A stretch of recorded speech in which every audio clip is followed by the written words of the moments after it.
Parmi les accessoires de cinéma, on découvre des vignettes destinées à remplacer les timbres dans les œuvres cinématographiques, la reproduction de timbres officiels dans un film étant interdite par l'administration US. Article paru dans le numéro du 1er juin 1946 de Stamp. Les Movie Stamp. Bill O'Hara nous envoie une série de Movie Stamp, représentant un train postal, qui sont utilisés à Hollywood et à propos desquels il écrit « Dans mon travail de comptable fiscaliste pour un certain nombre de studios ici à Hollywood, j'ai eu l'occasion d'écrire dans l'intérêt d'un producteur indépendant au Postmaster général en ce qui concerne la photographie de timbres-poste américains sur des enveloppes qui doivent être photographiées dans les gros plans pour les films. Cette question s'est posée dans la mesure où l'ancienne loi a été modifiée en référence à la photographie des timbres-poste américains. Joseph J. Lawler, le troisième sous-ministre des Postes, responsable de la division des timbres, m'a écrit que ma lettre avait été transmise au chef de la division des services secrets, département du Trésor, car cette affaire relevait de sa compétence.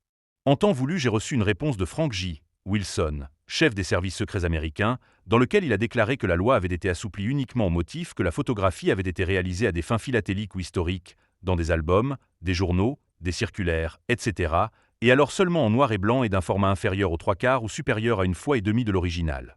Bien que la photographie à des fins historiques puisse éventuellement être étendue pour couvrir la réalisation de films cinématographiques, il n'y avait aucun moyen de garantir que l'agrandissement réel de l'image sur des écrans de taille variée assurerait toujours la reproduction du timbre dans une taille supérieure à 1,5 fois à l'original. D'où l'utilisation continue dans les films de movie stamp sur des enveloppes qui doivent être photographiées en gros plan.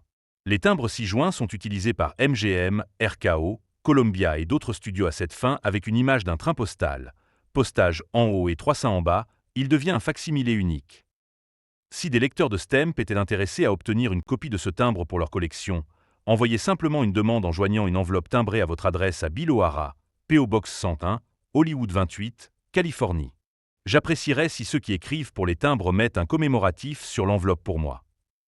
Article de suivi paru dans le numéro du 31 août 1946 de Stamp. Les movie stamp sont interdits. Bill O'Hara écrit qu'il a reçu 488 demandes de lecteurs pour le movie stamp, mentionné dans notre numéro du 1er juin. Il venait de tous les États de l'Union sauf 5, ainsi que du Canada, de Porto Rico, de l'Alaska, de l'Angleterre et de la Hollande. Aux dernières demandes, cependant, il n'a pas pu envoyer plus que des regrets, à la suite des efforts d'un destinataire pour obtenir une enveloppe inhabituelle, pour lui-même en s'envoyant une enveloppe ne portant d'autre timbre que le movie stamp. Détecté par la Poste, il a été lancé une enquête qui a conduit à la confiscation par les services secrets américains de tous les timbres et les plaques. Le movie stamp avait été intentionnellement conçu pour ne pas être trop différent d'un design américain habituel, concède M. O'Hara, de sorte que lorsqu'il était utilisé comme accessoire dans les films, les chances qu'il soit détecté comme un timbre fictif étaient faibles. L'affirmation des services secrets, nous le comprenons, est qu'il ressemble trop au timbre postal 5C de 1912. M. O'Hara essaie d'obtenir un changement de décision, mais en cas d'échec, il concevra un autre timbre pour un usage similaire, et cette fois-ci obtiendra d'abord l'approbation du ministère des Postes. En attendant, dit-il, les collectionneurs qui ont obtenu les timbres du film devraient les apprécier. Notice accompagnant les movie stamp envoyés par Bill O'Hara. Authentique timbre de film Hollywood réellement utilisé. Ces timbres sont en fait utilisés par les studios de cinéma pour les gros plans de lettres dans les films. Pourquoi ?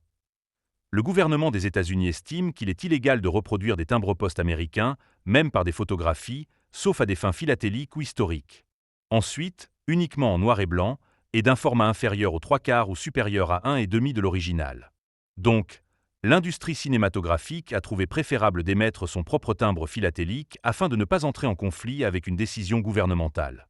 Même s'il aurait été possible d'étendre la décision pour couvrir les films de statut historique. Utilisation authentique et enregistrée. Les timbres ont été utilisés sur un gros plan de lettres dans la production MGM, A Letter to Evie. Dessin. Avec une image d'un train postal, postage sur le dessus et 300 en bas. Il devient un objet philatélique unique et non négociable. Source. Une vérification de la source de la conception révèle qu'elle est tirée du numéro de colis postal américain de 1912. Numéro Scott. Q5. La dénomination de 500 a été utilisée par l'artiste chargé de le réorganiser pour une utilisation cinématographique. À propos du film A Letter for Evie. Une jeune femme prénommée Evie adresse une mystérieuse lettre à un soldat anonyme. Edgar Larson reçoit la fameuse missive, Mais son camarade la lui vole et entretient une correspondance avec Evie en se faisant passer pour lui. Et c'est parti pour une suite de quiproquos dans cette comédie aussi burlesque que romantique. Ce film de Jules Dassin, dans lequel le courrier constitue une part importante de l'intrigue, a été l'occasion d'utiliser des movie stamps à l'écran. Courrier de Bill O'Hara s'excusant de ne plus pouvoir fournir les movie stamps. Désolé, Madame Sorensen, mais vous arrivez trop tard pour le movie stamp. Les services secrets américains ont confisqué l'intégralité de l'approvisionnement et les plaques, affirmant qu'elles étaient une contrefaçon du timbre pour colis postal à 500 de 1912. L'un des destinataires a tenté d'en utiliser un pour l'affranchissement. Je m'oppose à leur affirmation, mais je devrais peut-être concevoir un nouveau timbre. Appréciez toute copie de l'ancien qui vous arrivera.